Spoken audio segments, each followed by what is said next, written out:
Hello everybody, this is Manousos speaking here, your favorite health and performance coach slash dungeon gym owner. I know it has been a while since you've seen me in my dungeon gym, but what can we do? I'm pretty accustomed to this workspace, so it's gonna be like this for a while, bear with me. Our topic for today is going to be how can you successfully reduce stress as a high-performing entrepreneur. Now we know already that running a business is stressful and it's tough, and stress is one of the main factors that play a big downside on our symptoms, such as chronic fatigue, brain fog, you feeling irritated and you feeling low of energy, and this mostly because of stress. And this is how to minimize stress in order to get the most out of your work and mental performance. So starting with one of the main and most important aspects of minimizing stress and coping with stress is magnesium deficiency.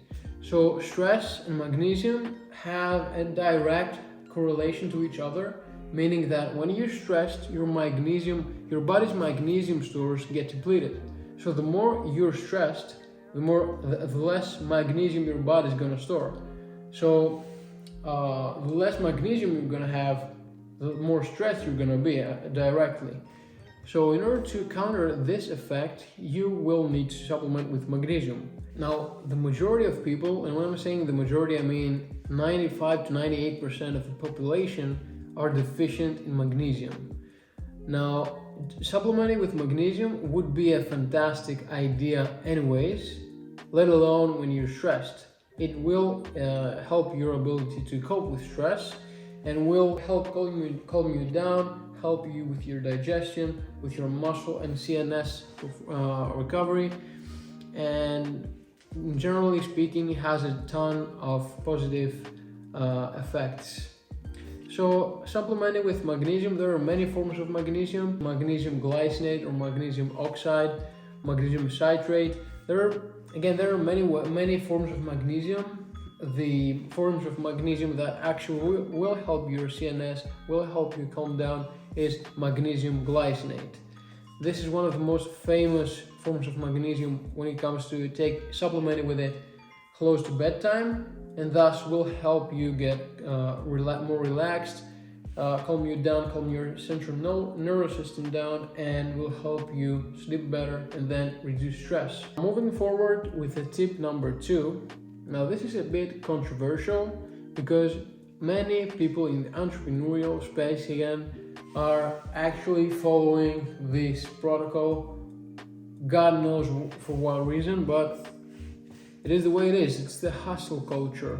So this is the intermittent fasting. This is the type of diet in which you are restricting your feeding windows to certain time blocks. Let's say you're eating for only 3 hours a day, 8 hours a day. You're restricting the periods in which you are eating, you're feeding yourself within a typical range.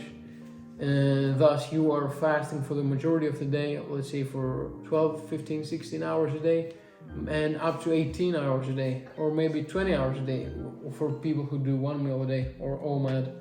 So this might help you because obviously your body is running solely on hormones when you're intermittent fasting and ketones up until the point you actually get into ketosis. This is why many people refer to intermittent fasting as it helps them with their mental clarity, and no wonder why, because they are running on hormones. But the big downside of intermittent fasting is that it is terribly bad for the long game, for the long run. And that is because your body, when you are restricting the time in which you're feeding, your liver is constantly seeking glucose because it's supposed to be running on glucose, as I've stated again. So when it's depleted of glucose, it comes to a process. It runs off to a process called gluconeogenesis. Now, a byproduct of gluconeogenesis is cortisol. Cortisol is your main stress hormone. It's related to stress and is generally good for you when it's produced in the morning in order to wake you up. But in excess, really dangerous. It has a big downside effect.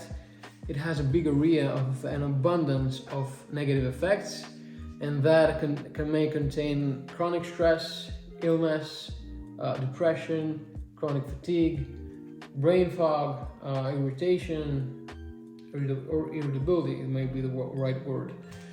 So yeah, the reason why, to recap again, because I might have gotten you overwhelmed there, is intermittent fasting might seem like a good idea in the beginning stages, in which ketones kick in and you feel amazing, you feel like you have some extra energy, and this is scientifically proven because of ketones. Ketones is an amazing source of energy for your body.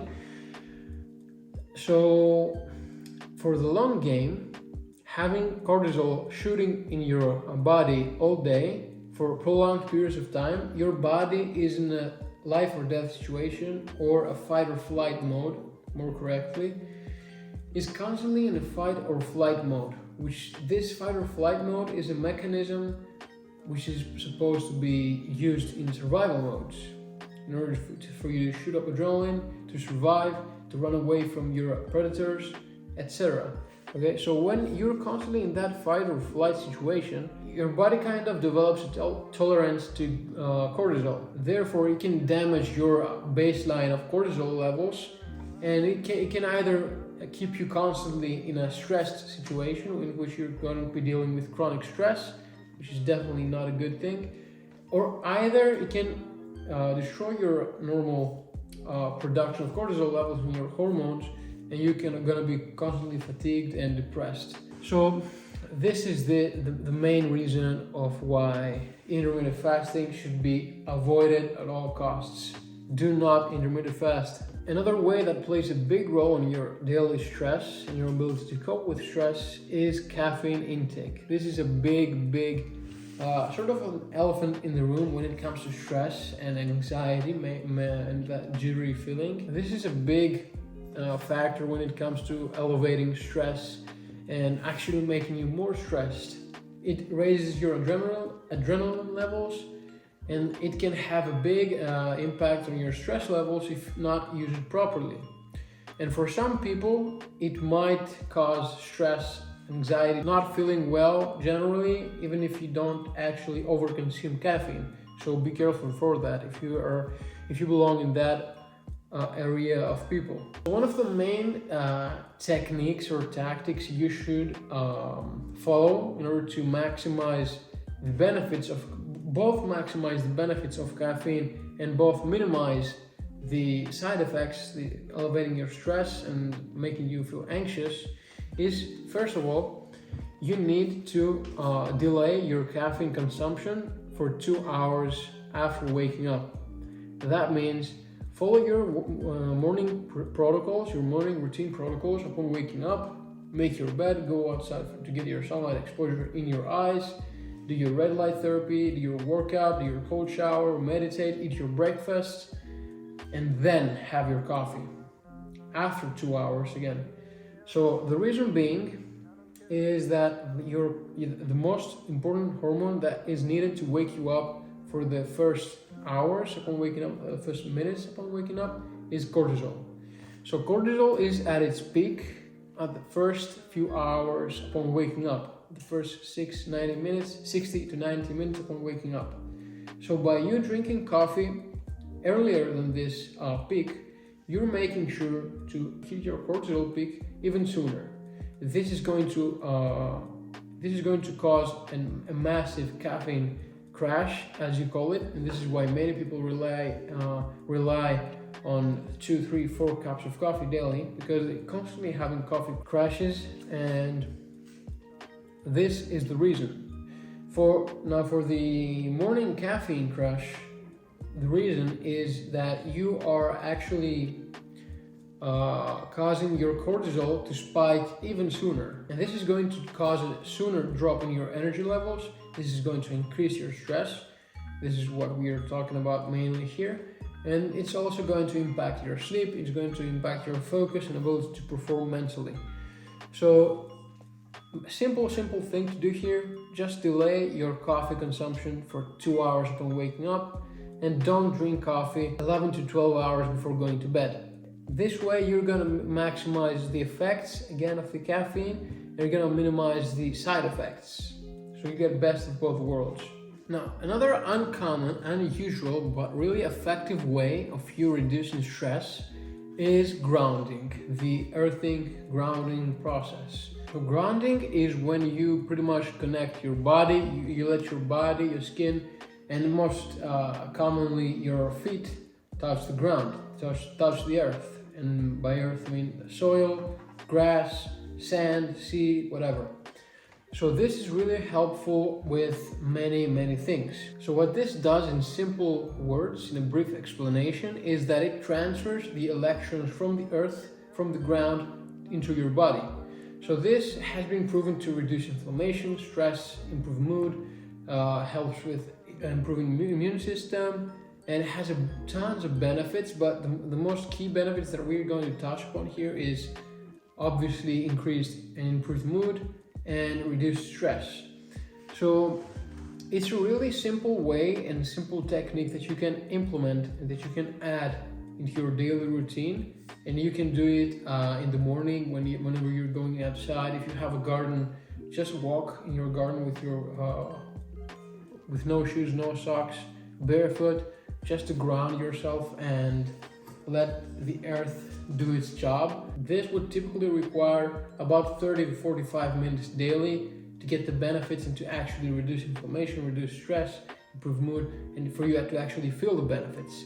So it's really quick and easy, and most importantly, free way with no cost that you can add and implement to your daily routine, that not many people are talking about it, but it's really effective.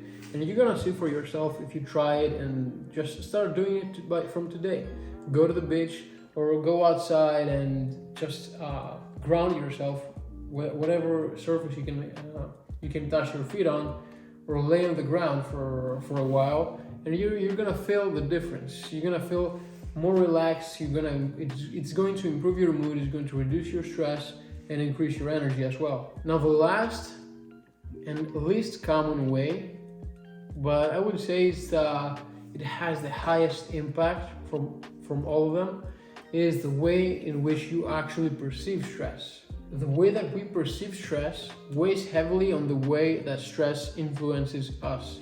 That means that if you are going to perceive a certain stressor as a harmful bad thing, as opposed to perceiving it like it's a beneficial challenge, something that is going to be challenging you and making you better, it's going to have a negative impact. If you think that it's harmful and that's negative, it is indeed, it's going to be actually negative and harmful for you. It's going to feel like it's harmful for you because you're priming your body for something harmful.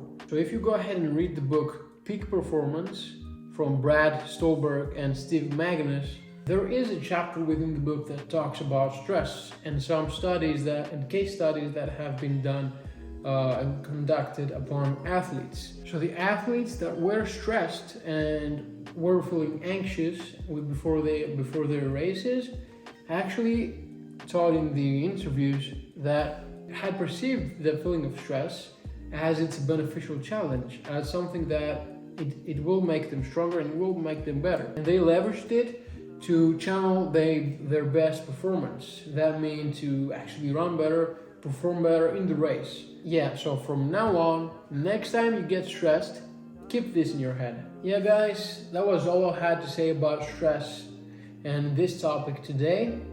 I hope you really start to implement these techniques, these tips, follow these tips, because they are definitely going to help reduce your stress as an entrepreneur and going to help you become a better functioning and performing entrepreneur.